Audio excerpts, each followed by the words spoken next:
Baiklah, hari ini kita akan teruskan lagi dengan Bicara Kaunselor.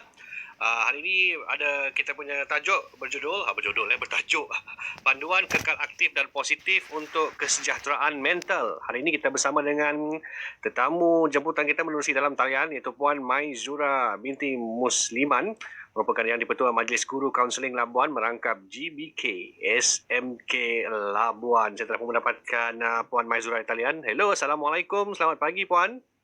Waalaikumsalam, Melo. Selamat pagi. Ceria pagi ni, Puan. Alhamdulillah. Alhamdulillah, Puan.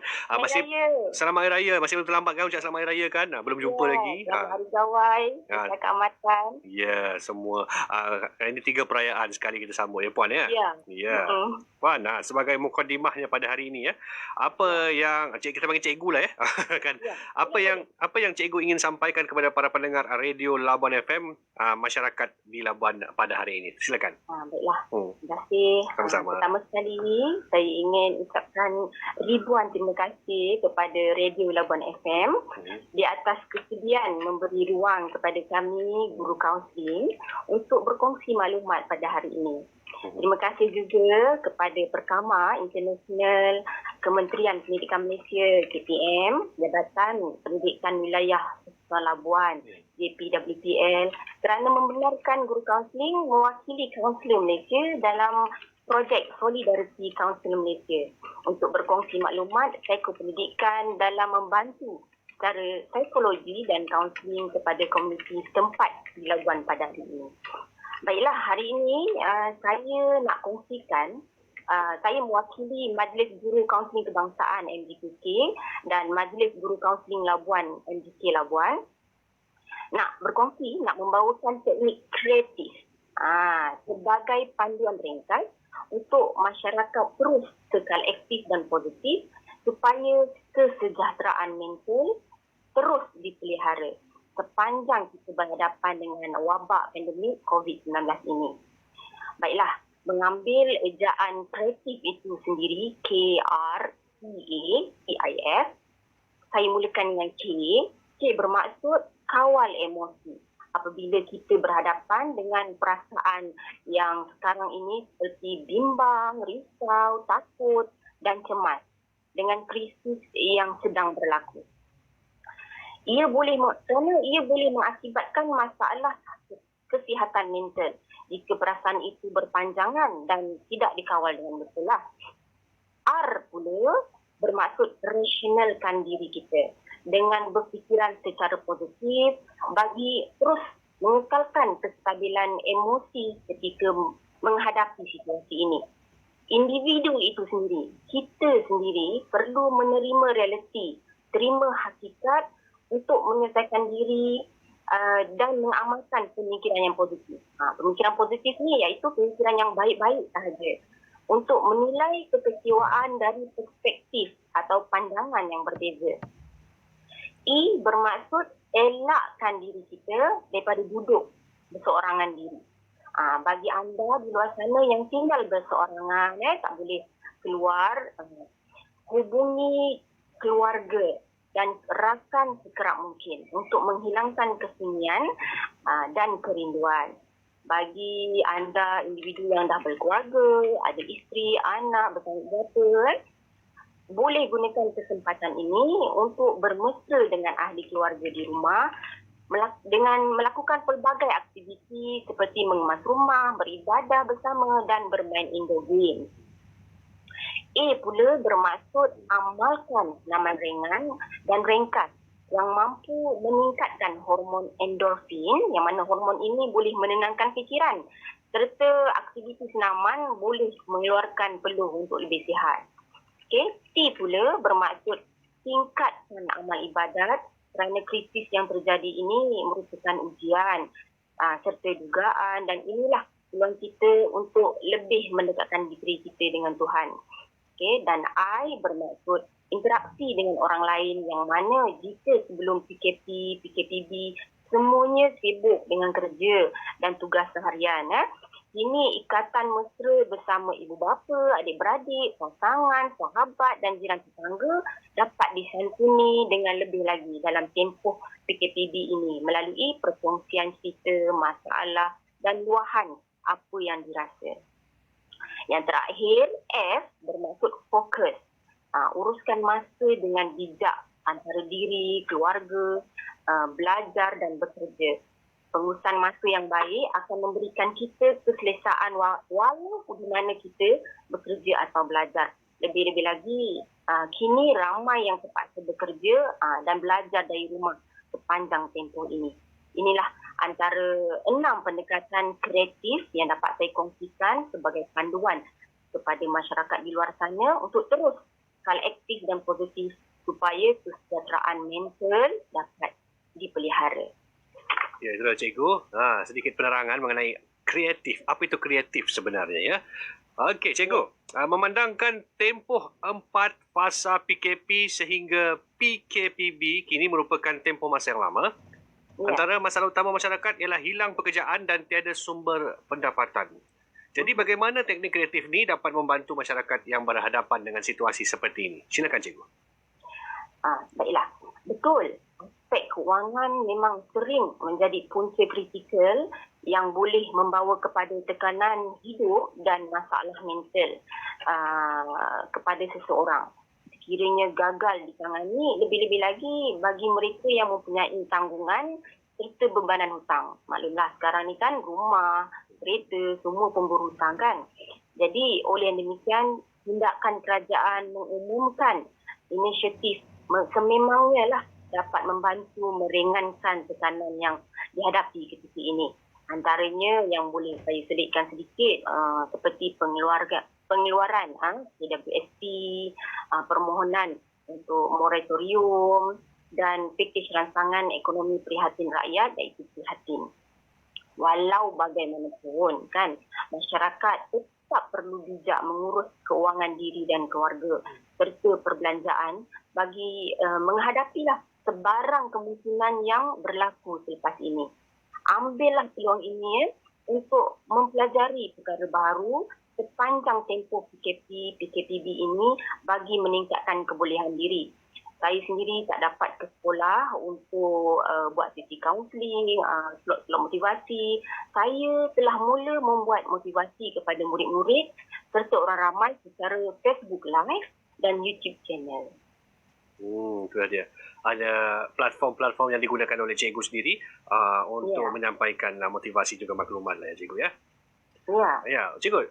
Nak bertanya juga bagaimana pelaksanaan kreatif untuk masyarakat melalui norma dan normal baharu pasca PKPB selepas ini. Silakan cikgu. Baiklah. Kehidupan pasca PKPB tak sama lagi seperti dahulu. Saya nak mulakan dengan maksud norma dan norma baru.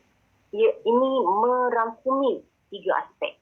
Yang pertama, kita tingkatkan amalan kebersihan diri. Seperti kerap membasuh tangan dengan sabun dan penggunaan hand sanitizer. Yang mana sebelum ni kita hanya basuh tangan sebelum dan selepas makan, waktu-waktu tertentu, ambil wuduk. Tapi kali ini setiap kali selesai melakukan sesuatu, lebih-lebih lagi berada di luar rumah, kita basuh tangan, guna hand sanitizer. Yang kedua, menjaga jarak sosial kurang-kurangnya 1 meter antara rakan dan orang sekeliling. Dan yang ketiga, pemakaian penutup hidung dan mulut bagi mereka yang tidak sihat. Ketiga-tiga penyesuaian ini perlu dilakukan untuk mengadaptasi norma dan norma baru kerana ia bukan sahaja boleh membantu mencegah jangkitan COVID-19, bahkan penyakit lain di samping menjadikan rakyat, masyarakat lebih sihat, bersih dan kuat. Oleh yang demikian, antara yang perlu masyarakat lalui ketika ini sentiasalah melakukan 3 aspek tadi bersama-sama, terutama sekali dalam sektor pekerjaan. Bagi yang bekerja di rumah, bekerjalah dengan rutin yang teratur, waktu rehat yang betul, sediakan ruangan kerja yang sesuai di rumah. Bagi yang bekerja dari luar, elakkan kawasan susah, sempit dan elakkan komunikasi jarak dekat. Tadi sektor pekerjaan, sekarang dalam sektor pendidikan. Pembelajaran secara maya menerusi aplikasi digital seperti WhatsApp, Google Meet, Zoom masih lagi diteruskan bagi murid tahun 1 sehinggalah tingkatan 4. Dan pembelajaran di sekolah di peringkat awal hanya akan dibuka kepada murid tingkatan 5 dan 6 dahulu mengikut saranan kerajaan tarikhnya bila nanti, kerana mereka lebih matang dan lebih mudah diuruskan supaya mereka dapat mematuhi garis panduan yang telah dilaksanakan oleh kerajaan. Dari segi ekonomi, yang antara 3 lah yang saya pilih untuk berdasarkan norma dan norma baru. Dari segi ekonomi pula, perkembangan yang pesat. Kini adalah sektor ekonomi gig, GIG, seperti konsep jual beli dalam talian, Foodpanda dan GrabFood.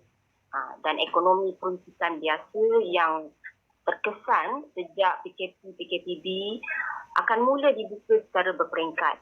Tapi dengan mengamalkan 3 aspek yang saya sebut tadi dan penambahan kaedah jual beli seperti pemilihan kaedah pembayaran secara elektronik dan penggunaan aplikasi MyTrace atau QR code oleh pelanggan dan peniaga sebagai alternatif kepada rekod manual.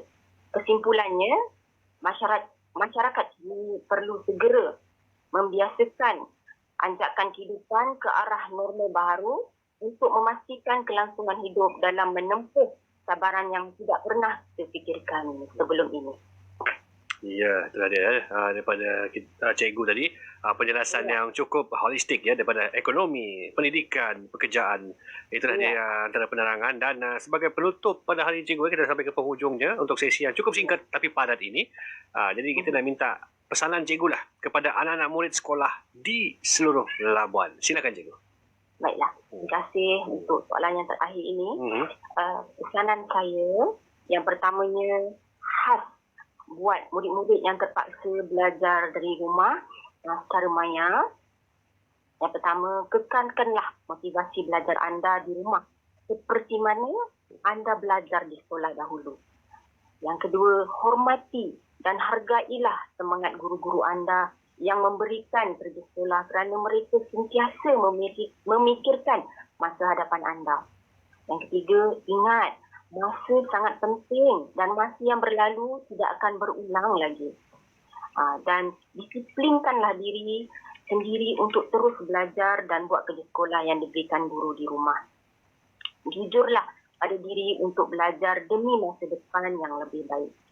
Dan bagi pesanan untuk tingkatan 5 dan 6 yang akan melangkah ke sekolah lebih awal nanti setelah kerajaan mengumumkan tarikhnya, yang pertama, utamakanlah keselamatan dan kesihatan diri dengan mematuhi garis panduan yang telah ditetapkan. Dan persiapkanlah diri anda secara mental dan emosi untuk menduduki peperiksaan SPM dan SPM pada suku pertama tahun 2021 nanti. Dan yang terakhir, untuk semua murid di Labuan, belajarlah untuk ilmu dan bukanlah untuk peperiksaan semata-mata. Itu sahaja. Terima kasih. Terima kasih cikgu untuk masa yang cukup singkat tapi padat. Terima kasih juga masa cikgu walaupun sedang bercuti pada ketika ini masih bersama-sama dengan kami untuk menerangkan berkenaan tajuk yang telah pun disediakan. Terima kasih cikgu. Ya, sama-sama. Sampai jumpa lagi. Cikgu selamat bertugas juga pada masa akan datang. Ya, terima kasih. Okay. Assalamualaikum. Selamat berhujung minggu. Assalamualaikum.